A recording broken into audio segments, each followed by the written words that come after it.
Hello everyone, and welcome to another installment of Dan's Vinyl Corner. Today, we're going to make a little departure from what I've been doing recently.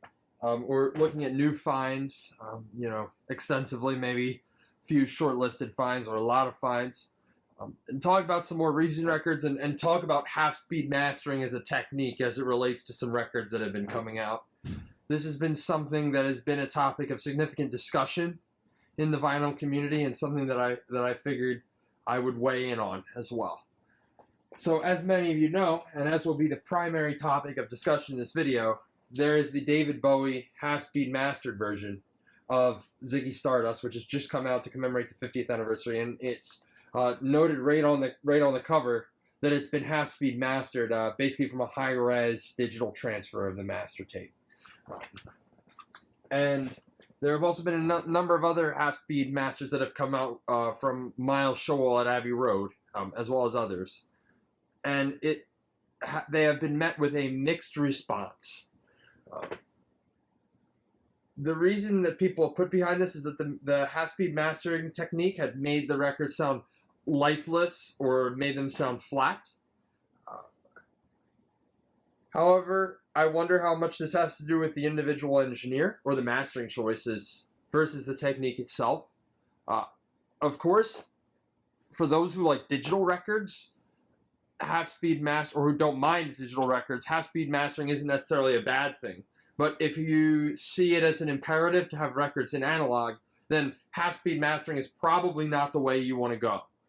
In particular, to understand that a little more, it's necessary to speak about, I guess, what the half-speed mastering technique is for those that don't know. In brief detail, the half-speed mastering technique is when the source is played back at half speed on the cutting lathe, and the frequency response of the needle or blade on the cutting lathe is adjusted so that it traces out the waveform at normal speed when the source, be it a tape or file, is played back at half speed. And the thinking is that half-speed mastering, in so doing, allows for the lathe to cut more precisely through the record to leave a more detailed groove, because it spends more time per unit surface area as it cuts through. And it also allows for the mastering engineer to more closely monitor and adjust the levels in terms of the frequencies, the volume, and the channeling as they master a stereo recording. So the reason that digital is so commonly used in half-speed mastering, to the point where half-speed mastering is now, I guess, synonymous with digital, especially since MoFi is no longer doing half-speed mastering, is because there's a de-essing that is used, a de-essing process, which has been used in, I guess, mastering for a long time. The idea is that sometimes records make a hissing noise due to tape hiss, or because of the way in which a singer's voice was recorded. If it was recorded too hot or there was mic distortion, and the of the singer's voice could come across very strongly or unpleasantly. So this de-essing technique can be used to get rid of high-frequency noise that either occurs over a long period of time or in blips, in some signal, basically the music that they're trying to press onto the record. And that technique, because it would need to be applied in very precise detail in order to prevent the music from being distorted, is far easier and far more precise when applied digitally rather than in an analog setting. And so that's why a lot of times half-speed mastering does have digital in the chain. And you get kind of these AAD or ADD records, as they would be called, where it's recorded in analog and the mixing and or mastering is done in digital. So I think personally mileage can vary. I'm not categorically opposed to owning digitally sourced records, because ultimately I think the litmus for us as listeners is the sound. And a lot of times with certain things like jazz records from, Prestige or something that one is commonly looking for. The analog versions usually have a certain hotness or a certain magic that the digital version lacks because the tape was newer. However, I think for some of these like big ticket albums that are coming out, and where there was not a whole lot of care put into them originally, maybe either because of the way they were recorded or because of the pressing or mastering choices at the time, the half-speed mastering technique does clean up and can benefit those records a lot, I think, contrary to some of the discussion that's being had. I'll try to give a few examples, some of which I can speak to more authoritatively than others given the pressings that I have.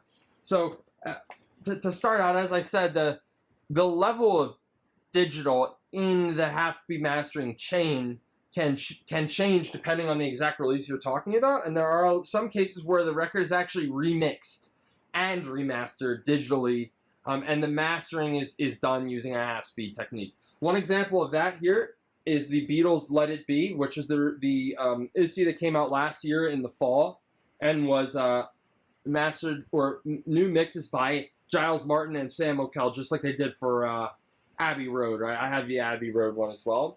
And this one is then also half-speed mastered in Abbey Road by Miles, I believe, as well. This isn't part of the Abbey Road half-speed mastering series, but you will hear on this record the vocal of especially Paul McCartney and to an extent John Lennon. The vocal sounds very, very different, much more crisp and much more lifelike. And especially in songs where there are orchestral arrangements or lots of instruments, such as in Get Back, where you just have lots of instruments, or The Long and Winding Road, where it's like an orchestral pop song. The half-speed mastering technique, by being able to play the record back, play the source back more slowly and more finely cut that groove, apparently, does get you a much better sound, much better dynamics and resolution. And I think that's one of the strengths of half-speed records compared to an original pressing. I've heard, but don't own an original pressing. And for that reason, this comparison is not perfect, right? It's kind of an apples to oranges comparison. This is a remix. The original Capitol pressings of this album in the US and pretty much any Beatles album, they did not put a lot of TLC in them. They're known not to sound that good. So it may be that the album needed some TLC, and even if they just did a traditional digital mastering, if you could call it that, it would have sounded better. But in any case, this recording did benefit from the remix and the half-speed mastering over, say, a Capitol pressing, Apple pressing from the early times. Another one that I have, which actually does bear the Abbey Road logo, is Scott Walker's Scott 4, which was recommended to me by a friend of mine. And is probably a record that's more famous to an ex-US audience. This record is by an artist who was from the US but achieved notoriety and fame pretty much in the UK. He released it under his real name originally, as opposed to his stage name, Scott Walker. His real last name escapes me, but Scott Walker was his stage name, and it went on to become his most famous album, despite not selling that well, and I think being deleted from the catalog early on. This was the only version that I could get. It was this or the Back to Black, and this one I got, back last year. It's a beautiful gatefold version. They have some things, half-speed mastering certificate and things, and I think a lot of that is just marketing. But one thing that I noticed about this record is, again, they're able to be very precise about the dynamics. A lot of this record is Scott Walker singing, either with complete silence or with an orchestra. So by having that extremely dynamic mastering technique where there is potential for channel separation, and it's not a very bass heavy record, you can crank the volume and really enjoy the highs to an extent. Half-speed mastering records will benefit from those dynamics. And with this record, one thing that I noticed that seemed odd is that Scott Walker's voice did not seem to be confined to one channel or to one place in the soundstage. If I'm to sit across from my system on the other side of the room and close my eyes, Scott Walker seems like a ghost that is sort of there in the room as an aura, and his voice is very ethereal. And my understanding from talking to a friend of mine is that that's how Scott Walker, as he was trying to make experimental or avant-garde pop music, was how he intended it to sound, to have that very ethereal sound. And that really gave me a good appreciation for the mastering choices that Miles Scholl was making on that. And I believe that this is a good sounding record. I can't say that it is a good sounding version of this record, as I've not heard an original, but quiet vinyl goes a long way. Dynamics go a long way. And so I think that is probably a good thing. Otherwise, with half-speed mastering, because you are cutting all of the frequencies in half, as you play back the source, there is a possibility that you could lose out more on the low end, if I'm not wrong, than you would with a normal vinyl record. So you could capture more high frequencies, but miss out on the low frequencies. And because this doesn't have a lot of bass, it's not a rap album, it's not Pet Sounds, or it's not a metal album or something, then you're not. It stands to benefit from half-speed mastering. It's got that quiet. It's got that high range. It has that lots of instruments that need to be decongested. As for those which I can compare, right? There is the Andy Warhol album, The Velvet Underground and Nico, was produced by Andy Warhol, from none other than The Velvet Underground and Nico. Now, I've gone through a few copies of this record. I had a 50th anniversary version that I peeled the banana off of, and that banana is currently on one of my record bins that I used to transport records from place to place when they're not on my shelves. And that one just sounded like garbage. It was some digital mastering, and it sounds worse than the iTunes version or whatever. If you stream the album, it sounds better than it does on that copy. And that might be the worst sounding record I've ever owned. These two sound pretty good, but they're very, very different. This is a late 70s budget pressing on the Black Verve label, which has come to us in very clean condition. I found it a record shop here in the Philadelphia area a while back. And this one, it has the kind of fuzz to it that the Velvet Underground records were known for having, kind of having that incomplete sound or aesthetic to them. But it's very loud. It's very booming. Lou Reed's voice is very loud. If nothing else, the record is loud, and all of the instruments and detail are there, even if they're not well separated. On this version of the record, I think this is another record that stands to benefit from a half-speed mastering technique, actually. While this is cut quieter, it's not cut laid back, it does need to be turned up. But it is kind of a refined take on the album, where all the instruments have been very well separated. You can very clearly hear like the detail or slight fry or nasal quality in Lou Reed's voice. And it is a kind of reimagination of Velvet Underground in high resolution. So I think it depends on what you're looking for, and it's a matter of taste. If you are looking for a copy of the record, which is perfect, and it is going to not be either one of these, but if you're going to have to make a compromise between the analog sound and the detail, which is something that is not always the case. Right, with the Led Zeppelin record, you can find a good pressing that has the analog sound and the detail. But with this one, we're not as lucky. So you can either choose to have a detailed version sounding of the record, which is crankable, and which brings Lou Reed's voice to life more, but maybe you lose out a little on the bass and it sounds a little more laid back. Or you can go with a version that has that dirty, fuzzy sound to it. And has all of the detail on the original tape, but that detail just isn't separated. It's not made to sound clean. And it depends, I think, on what the listener is looking for. And these are both very respectable copies of this album. And I don't often have duplicates of album, but that's why I have them both, because I feel that they both offer something valuable in the insight that we get and the experience that we get as listeners hearing that seminal piece of music. Now for last but certainly not least, the centerpiece of today's video, kind of the motivation to make this, was this David Bowie 192 half-speed master, which came out for the 50th anniversary of the album, which I believe was on June 17th, as it was originally released in 1972. It has the official Bowie sticker. It has the OB. I like to keep in the shrink. And it comes on a just heavy vinyl, which looks to be pressed at optimal. It has a made in Germany sticker on it there.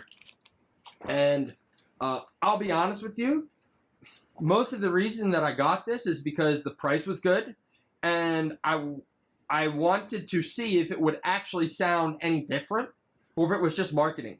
So that I would know that and be able to tell everyone, and also be able to have a point of reference to hypothesize about whether my other David Bowie records that are digital are actually half-speed master. In particular, I have this 2020 version, which is strongly suspected to be digital source, and it has the remastered 180-gram heavyweight vinyl sticker on it. This is, I think, before they kind of introduced the official Bowie branding and started doing these anniversary editions. This one is having a very similar dead wax to the half-speed master. They both look the same. They both say JW in the dead wax. I'm led to believe that they were both pressed at optimal. The jackets are very, very, very similar. The paper sleeves are very similar. This one, the paper sleeve is printed a little more high res, and it's on a little nicer stock than this one. But I was thinking that I had a sneaking suspicion that this half-speed master is actually the same thing as this. They just threw an OB on it and an official Bowie sticker. And I said, you know, I want to believe it's different. There's probably a 60% chance that it's different, but who can really say without listening? So, having listened to both, I am very pleased to say that this new David Bowie half-speed master sounds fabulous. It sounds phenomenal. And of the copies of this record that I've ever owned, it is by and away the best sounding version. It combines all of the things, and this might be heretical to some people because it is saying it is digital and things, but wow. The guitar on this album and the sort of acoustic or, just acoustic or steel string guitar that's kind of going on in the background as David Bowie sings during the verses and not the chorus. The instrumentation during the chorus, the background kind of 3D sound of like the chorus and glam effects and vocals that are done on a glam rock album. They are all here and all separated and all so tastily presented in 3D for your ears to just savor. And on this pressing, I was so surprised when I put it on how smoked it had been. This new David Bowie half-speed master is really a smoker. I'd say that. And even comparing it to an original U.S. pressing. This is an original U.S. pressing on Dynaflex Vinyl. For all of you that don't know, one of the very unique features about the RCA Dynaflex, and why it's called Dynaflex, you can see there it says Dynaflex, is that it can actually be bent like that. And this Dynaflex Vinyl was marketed at the time as the future of vinyl. You'll see here on the insert that came with the original album. Oh, well, it's not mentioned on the insert. I remember it having been mentioned on the insert. Maybe it was a different album that was on Dynaflex. But they marketed at the time as Dynaflex as being the future of vinyl. This is how all pressings will be done in the future. A lot of people now today think it was just a cost-saving measure that was done by RCA for a short time in the 70s because it flopped. Just like Quadraphonic Records, it flopped. And this one is loud, if nothing else, but the detail of anything other than David Bowie's vocals during the verse is just not there at all. All you hear during the verse of songs is David Bowie's vocal and then kind of some instruments playing in the background and can't totally make out what they are. On the digital pressing from 2020, it's kind of like it cut a little quieter, and when you turn it up, you can hear the separation. But it doesn't have any warmth to it, and the detail sounds a little bit artificial. Like if you really pay attention to it, it sounds processed. Then you get to the half-speed master, and that's the icing on the cake. With this one, they've got everything. During the chorus, it's loud. it has a little bit of analog fuzz or hotness in the way that they've tried to reproduce it by cutting it, despite being digital, of course. And then and during the verse, you get all of the detail of David Bowie's voice, the guitar, the little percussions and rattles and spring things that are going boom and making all kinds of noises he sings is absolutely great. And for $25, I would say this is the version to pick up.